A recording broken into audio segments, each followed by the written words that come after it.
the expenses of the war. That's our first principle. No war. What?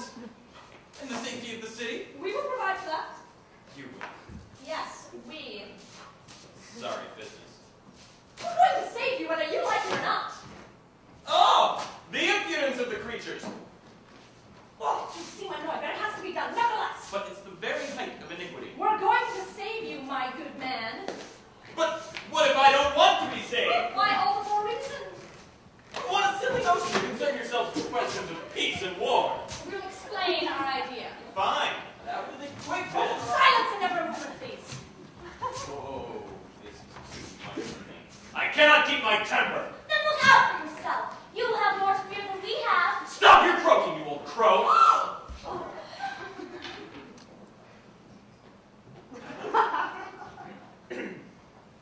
Now then, say what you have to say.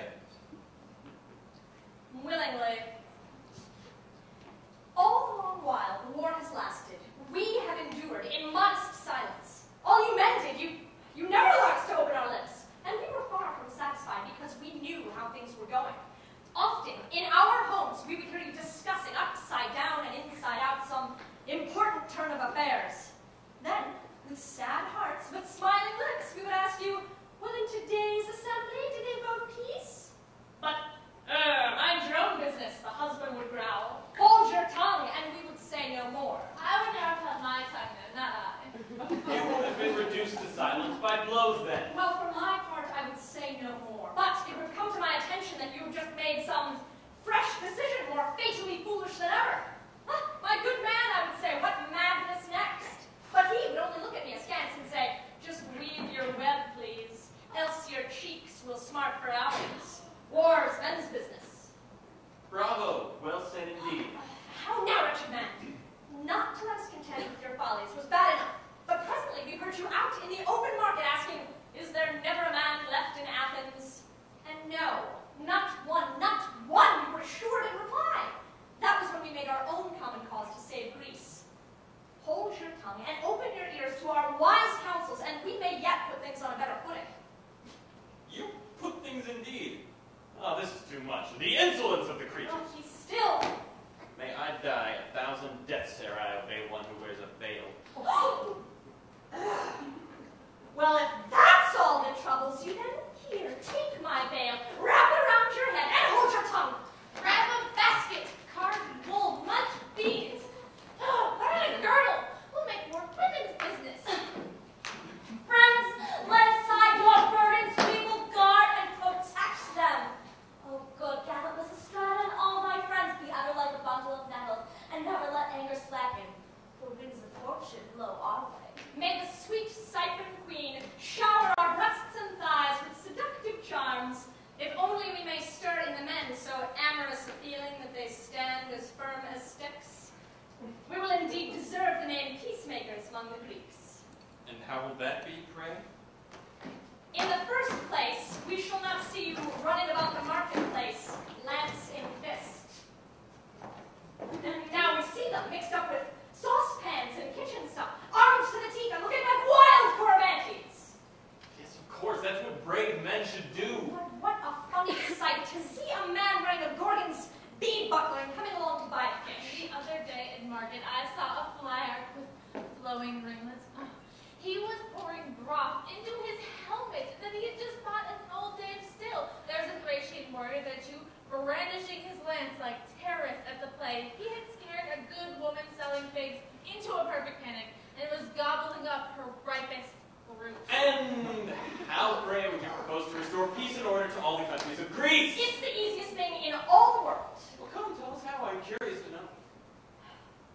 When we are winding thread and it is tangled, we drag the spool across and through the skein.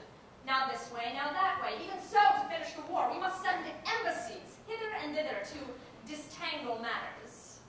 And is it with your yarn and your skeins and your spools you look to appease so many bitter enmities? You silly women! If you only had common sense, you would always do with your politics as we do with our yarn. And how is that, eh? In the first place, we wash the yarn to separate the grease and filth. Do the same with your bad citizens. Sort them up and drive them out with rods. They're the refuse of the city. Then, as for all those who come up seeking offices and employments, you must carve them thoroughly. But, to bring them to the same standard, pitch them pell-mell to the same basket. Residents, aliens, allies, debtors to the state, all mixed up together. Then, as for our colonies, you must think of them as so many isolated hanks. Find the ends of the separate threads, draw them together, create one great hank of the lot, out of which the public can weave itself a good stout tunic.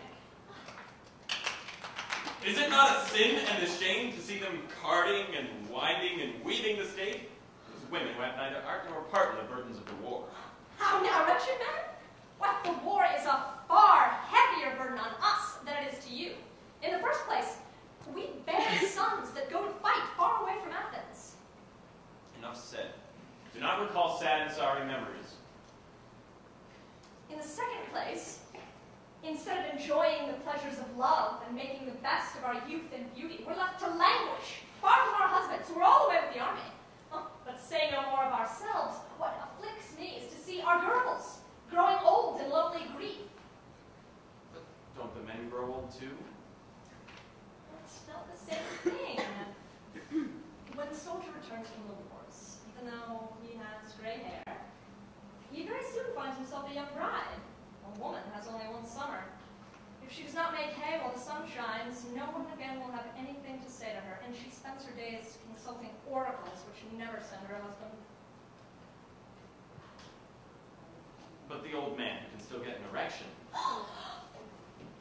Why don't you have done with it and done? You're rich. Go buy yourself a beer, and I will feed you a cake for Kerberos. Here, take this garland. Oh. Take this one, too. And these, Philip. Oh! Well, step aboard! Charon is waiting. You're keeping him from pushing off. To treat me so scurvily!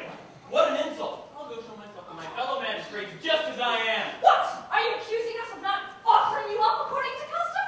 Nay, console yourself. We'll not forget the third day's sacrifice. First thing in the morning.